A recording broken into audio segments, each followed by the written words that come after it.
রাতের বেলা পুকুর পাড় থেকে দূরে থাকাই ভালো। তখন আমার বয়স 15। আমি আমার ভাবির সাথে তাদের গ্রামে বেড়াতে গিয়েছিলাম, ময়মনসিংহের দাপুনিয়াতে।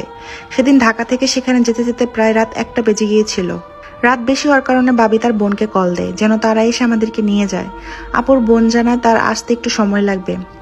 আমরা 10 মিনিটের মতো বসে থেকে তারপর আমি আর ভাবির সিদ্ধান্ত নিলাম আমরাই যাই।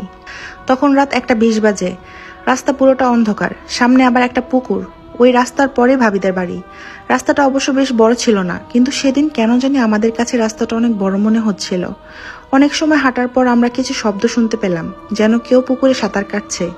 আমি বিষয়টা দেখার জন্য এগোতে যেতেই ভাবি আমাকে থামিয়ে বলে, কোথায় যাচ্ছ? এ পুকুরটা ভালো না, ওখানে যেও না। আমি আমার বোনকে আবার কল দিচ্ছি। ভাবি কল দিতে যেয়ে দেখলো ফোনে নেটওয়ার্ক নেই। এবার ভাবি খুব ভয় পেয়ে গেল আর আমাকে বলল, শোনো, যাই হোক, যেই ডাক দেখ না কেন, কিছুতে পিছুতে ফিরবে না। এই বলে ভাবি আমার হাত ধরে টেনে নিয়ে এগোতে থাকলো।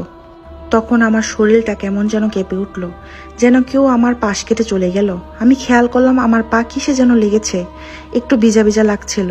আমি কাদা ভেবে সেটা পরিষ্কার করতে আসতে পুকুরে যাওয়ার জন্য বায়না করলাম ভাবির কাছে। ভাবি আমাকে কিছুতেই আটকাতে পারছে না। তাও কেমন মোহে পড়ে আমি চলে গেলাম পুকুরের কাছে। ঠিক রাস্তায় লাগোয়া পুকুরের পাড়ে যাবার সাথে সাথে আমার পায়ে কিছু একটা যেন লেগে আমি পুকুরে পড়ে যাই। আমি সাঁতার না পারার কারণে ডুবে যাচ্ছিলাম, অথচ আমি পড়ে গিয়েছিলাম রাস্তার ধারে, পুকুরের কোনায়, যেখানে খুব বেশি পানি থাকার কথা নয়। যাই হোক, আমি বাবিকে বারবার ডাকছিলাম, তবে কিছু দেখতে পারছিলাম না চোখে। সবকিছু অন্ধকার লাগছিল। এরপর আর কিছু মনে নেই। পরের দিন সকালে চোখ খুলে দেখলাম ভাবি আর ওনাদের বাড়ির সবাই আমার সামনে দাঁড়িয়ে। ভাবি আমাকে বলল, কাল তুমি ঢাকা চলে যেও। আমি কিছুই বুঝতে পারছিলাম না কি হয়েছিল। তারপর স্বাভাবিক হওয়ার পর ভাবির থেকে শুনি যে আমি যখন ডুবে যাচ্ছি তখনই ভাবির বোন আর ভাবির আব্বু এসে আমাকে পুকুর থেকে খুব কষ্ট করে টেনে তোলে। এসব শুনে আমি আমার পায়ের দিকে তাকাতে দেখলাম আমার পা কেটে আছে। তারপর ভাবির আব্বু এসে জানায় ওই পুকুরে অনেক বছর আগে একটা মেয়ে আত্মহত্যা করেছিল। তারপর থেকে পুকুরটা অভিশপ্ত হয়ে আছে। সেদিন সকালে আমি ভাবিদের ছাদের উপর দাঁড়িয়েছিলাম। আমার সাথে ঘটনাগুলো যেগুলো ঘটেছিল সেগুলো নিয়ে ভাবছিলাম। হঠাৎ আকাশে ঘন মেঘ জমে পুরো আকাশটা অন্ধকার হয়ে গেছে।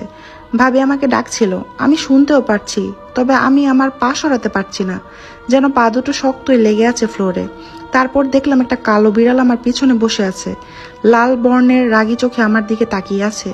তারপর বিড়ালটা ধীরে ধীরে আমার কাছে আসতে লাগলো। আমি মনে মনে দোয়া পড়ছিলাম। বিড়ালটা এসে সোজা আমার পায়ের কাছে বসলো। আমি ভয়ে ভাবিকে ডাকতে চিৎকার করলাম। সাথে সাথে ভাবি আর বাকি সবাই আসলো। আমি সবাইকে বললাম সবটা। তখন দেখি বিড়ালটা উধাও। এরপর আমি মাথা ঘুরে আবার পড়ে যাই। এরপর বাবির আব্বু গ্রামের এক হুজুরকে ডেকে আনে। তিনি আমাকে একটা তাবিজ দিয়ে বললেন সেটা যেন 1 মাস হাতে রাখি। আমি হুজুরকে জিজ্ঞাসা করলাম, যিনি মারা গেছেন উনি এরকম কেন করবে? আমি তার কি করেছি? তখন হুজুর বললেন, তুমি ওখানে থাকা খারাপ জিনের গায়ে পা দিয়েছো, যার কারণে তোমার ক্ষতি করতে চাচ্ছে। তুমি আল্লাহর নাম নাও, সব ঠিক করে দিবেন।